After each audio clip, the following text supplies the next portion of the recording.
well, thank and you very much. getting started up. You two are good, great team, and I know we can't. I think you're right. We cannot wait to get back to work, get back to some phase of normal, even though normal will be a new normal. But we're all anticipating getting back to work and getting back into our normal routine. And some people are having to stay home and say, if this is what retirement is like, I'm never going to retire. So it's been really something. But I just wanted to talk with you for a minute or two about what happens when we reopen. What happens when the state reopens? And I know Governor Lee is thinking about, or has said, we're going to reopen sometime in the next week or week and a half. Mm-hmm. But it's I think it was going to be different. May 1st. Yeah, it's going to be different for Shelby County. It's going to be different for the big populous areas because he left that to the mayors, and so the mayors will decide, because we have our own health departments, and our health departments will decide when we open. But here's the basic thing: when we open, it doesn't mean the virus is gone. It doesn't mean things are over.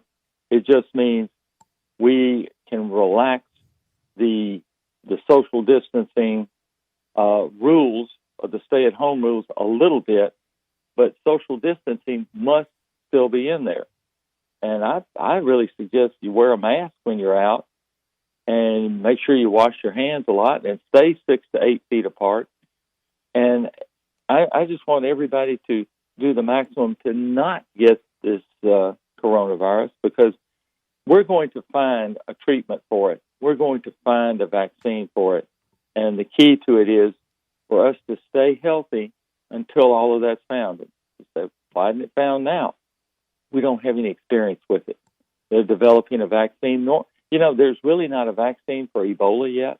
And that was a long time ago. And they're working tirelessly to get a vaccine out. And one group says they'll have one out in September. I think that's a little bit optimistic, but it's going to be a while. But for a while, we're going to have to reel from the health and the economic impacts of this. And I just can't wait for us to get back to normal, whatever our new normal is, and get on with life, and make sure that this never happens again. Hear, hear. And I've got a plan. I'm running for U.S. Senate, and I've got a plan out there. I won't go into it, but I just want to make sure that everyone makes sure that they maintain that social distancing when you're out shopping, when you're out doing whatever you're doing. It's going to be a strange thing, and you're going to see a lot of your friends still wearing masks. And don't take this virus, and don't say, I'm not afraid of this virus. You don't have to be afraid of it. Respect it. That's all I'm saying, is respect what it can do to you. It doesn't have to do it. And, the media plays up everybody that dies from it. And they don't play up the 95 to 98% of people that don't have any problems with it. They have it. They have something like the flu. They have fever. They feel terrible for, a week, and then they're over it. But we do play up the people that pass away and the people on ventilators, and we do play up the negative of it. But not that there's positive of it, but getting coronavirus, if you're diagnosed with it, it doesn't mean a death sentence. So that's what I'm trying to get across. Let's respect it. Let's not try. Who would want to go out and try to catch the flu? You don't do that. You just avoid the heck out of it. Okay. Yeah, that's nobody goes out there trying to catch diseases, but if you catch it, chances are if you're healthy, you don't have the comorbidities or the chronic illnesses, or you're not part of the elderly. You got a good immune system. You're going to in most cases be okay. Dr. Flinn, what I want to know is, how have you been spending your quarantine time? Have you picked up watching any of these shows or movies? Have you picked up any new hobbies or anything like that? I have found more movies that I didn't like that I still don't like. Really? And I've rewatched the movies that I really liked, and it's been a lot of fun doing that. But I'm like everybody else. I'm about tired of this. Now, I'm able to practice medicine by teleradiology, and reading films at a distance, but it is a challenge. And all of my fellow physicians that are on the front lines, they are brave people. They know what they're getting into, and yet they're charging forth. And it's just, I liken them, and I'm not on the front line as much as they are, but I liken them to the firemen and the police and the that are rushing into the World Trade Center.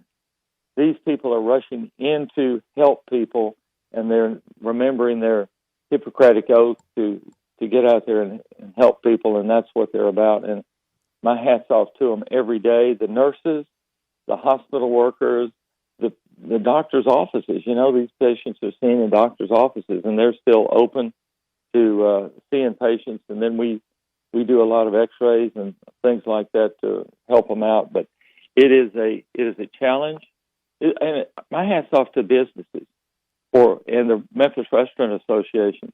They're saying, well, we got to have a real good plan to open, because they do not want to expose their customers to coronavirus. They want to keep everyone safe, and they're sacrificing finances I've come up with this thing. It's a battle between health and wealth, and so we've got to open up, but we've got to open up in a manner in which the wealth comes back up, but we maintain the health. So believe me, I congratulate everyone in Memphis, Shelby County, and the listening area, because you have done your job, and we have flattened this curve, but it's not over.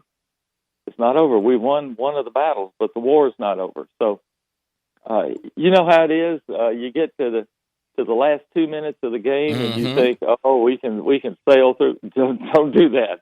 We've seen too many NBA games lost and won in the last 2 minutes. So we're in the last we're in the second half of this game, but we've done well in the first half. So let's don't blow the lead that we got. You mentioned that, Dr. Flinn, and it puts me in the mind.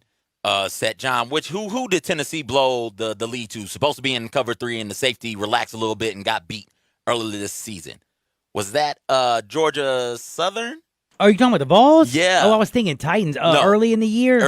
One of their. I think losses. It was Georgia Southern. I think it was Georgia Southern. They had a situation where Dr. Flinn, the Vols were ahead. It looked like they were going to win the game. Time was about to run out.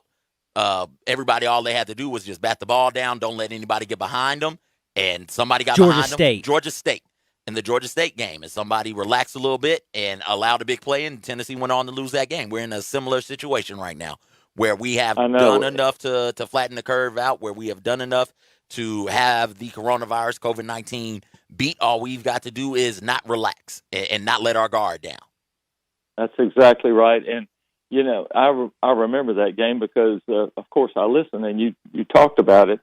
And the other one is I want to have some more, since I went to Ole Miss. Come on, Rebels. Let's win some games here when we have our season.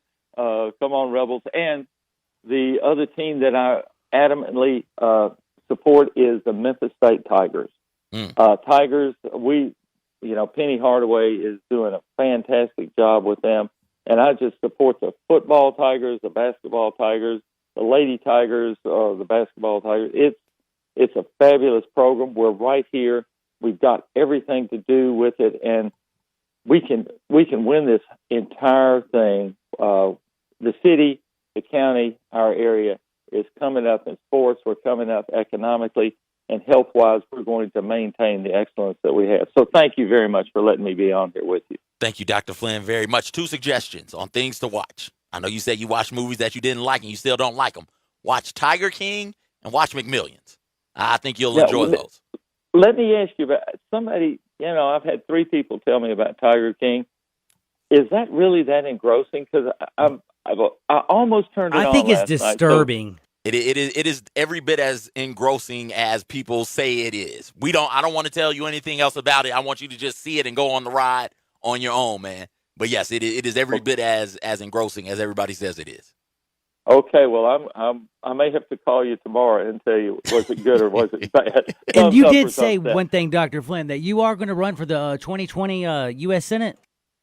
I am currently running, and it has put it has changed the way we're campaigning. We're campaigning more doing online and things like that because social distancing. It's hard to go out and shake hands and hug people and all that stuff, but and kiss babies. You just don't do that anymore, especially in this climate. But online, we're doing great.